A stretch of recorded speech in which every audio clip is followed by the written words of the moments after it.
Thinking जो होती है ना वो बहुत अलग अलग डिफरेंट डिफरेंट टाइप्स की होती है. So one major type is convergent thinking. Convergent thinking में क्या होता है, it is a process that focus on arriving at one correct solution. Problem है, प्रॉब्लम का कितने सोल्यूशन है, एक सोल्यूशन है. ठीक है, बहुत सारी प्रॉब्लम है तभी भी कितने सोल्यूशन है, सिर्फ एक सोल्यूशन है. सो दैट इज कन्वर्जेंट थिंकिंग. ये बहुत सारे अलग अलग जगह से जो भी प्रॉब्लम्स उन सबका सोल्यूशन एक ही है. इसका नेचर कैसा है, ये लॉजिकल होती है, हम एनालाइज करेंगे इसमें, और ये वेल स्ट्रक्चर्ड होती है. Like solving a math problem या बहुत सारे ऑप्शन में से करेक्ट ऑप्शन सिलेक्ट करना, that is convergent thinking. Okay. अब डाइवर्जेंट थिंकिंग में क्या होता है, इसमें हम as many possible solutions that we can find, उतने ज़्यादा हम सोचते हैं. प्रॉब्लम एक भी हो सकती है, एक से ज़्यादा भी हो सकती है, पर इसके सोल्यूशन जो होंगे those will be multiple. That is divergent thinking. ये यूजुअली कहाँ पे होती है, क्रिएटिविटी में. जब भी हम क्रिएटिविटी की बात करते हैं तो डाइवर्जेंट थिंकिंग वहाँ पे आती ही है. ये नॉन लीनियर होती है, ऐसा कोई पैटर्न नहीं है, ओपन एंडेड है, अचानक से हमको सोल्यूशन याद आ जाता है. बहुत इमेजिनेटिव होती है. लाइक ब्रेन स्टॉर्मिंग, कि हमको किसी ने बोल दिया एक बॉटल का क्या यूज़ है. ठीक है, now we are thinking of the solution कि बॉटल के कितने यूज है. So as many uses as we can get, हम उतने फाइंड आउट करने की कोशिश करते हैं.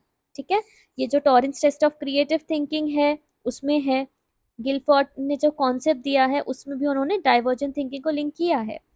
नाउ एक और होता है रिफ्लेक्टिव थिंकिंग. रिफ्लेक्टिव थिंकिंग क्या होता है, जब हम थॉटफुल कंसिडरेशन करते हैं हर एक चीज़ का, जैसे हम मेटाकॉग्निशन करते हैं उसी के तरीके से की होती है ये.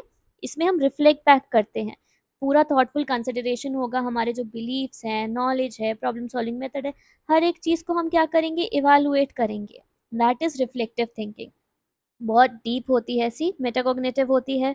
लाइक स्टूडेंट रिफ्लेक्टिंग, अगर आपका कोई एग्जाम नहीं क्लियर हुआ है, क्वालिफाई नहीं हुआ है, अच्छे मार्क्स नहीं आए, so you are just reflecting, you are trying to think what I missed, या मुझे और क्या चीज़ करना चाहिए. So it is used in self assessment, learning from experience, critical pedagogy.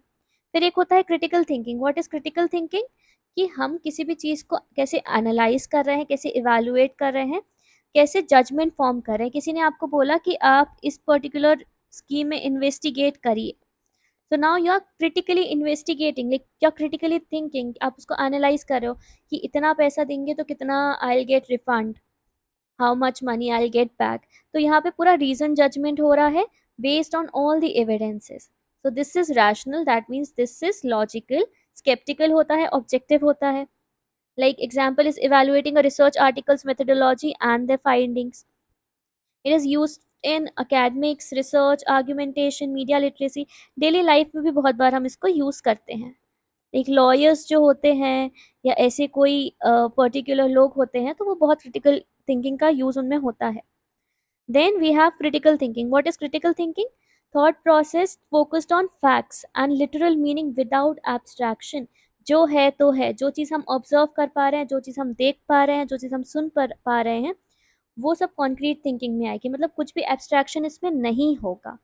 Like अगर हमारे घर में डॉग है, एक छोटा बच्चा है, उसको डिफरेंस नहीं पता है अभी कि इट्स जस्ट अ पेट या एक कैटेगरी है, ये क्या है, तो वो किसी चीज़ को बस वैसे ही देख रहे हैं जैसे उनको दिख रही है, जैसे उन्हें समझ आ रही है. Okay. Then also we have abstract thinking. ये ऑपोजिट है किसकी, कॉन्क्रीट थिंकिंग के ऑब्वियसली.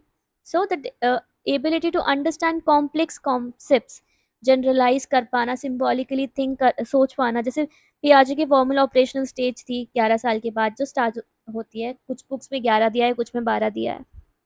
तो कुछ ऐसे कॉन्सेप्ट्स जो आप नहीं समझ सकते हो कॉन्क्रीटली, लाइक थियोरिटिकल होते हैं, सिम्बॉलिक होते हैं, हाइपोथेटिकल होते हैं. जैसे ड्रीम्स है.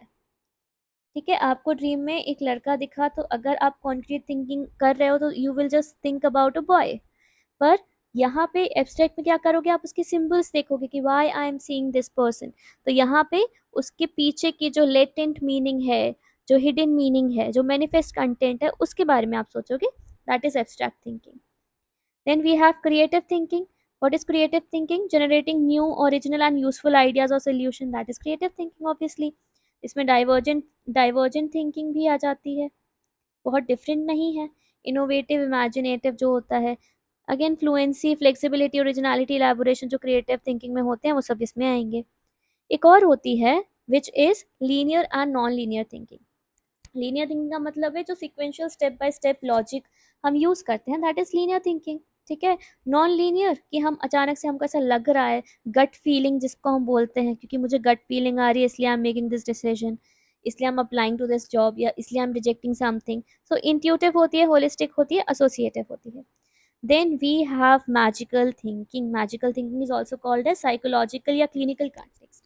इसमें क्या होता है, हमको ऐसा लगता है, बिलीव्स दैट थॉट्स और rituals can influence the external world. कुछ जन क्या करने लगते हैं, हवन करने लगते हैं।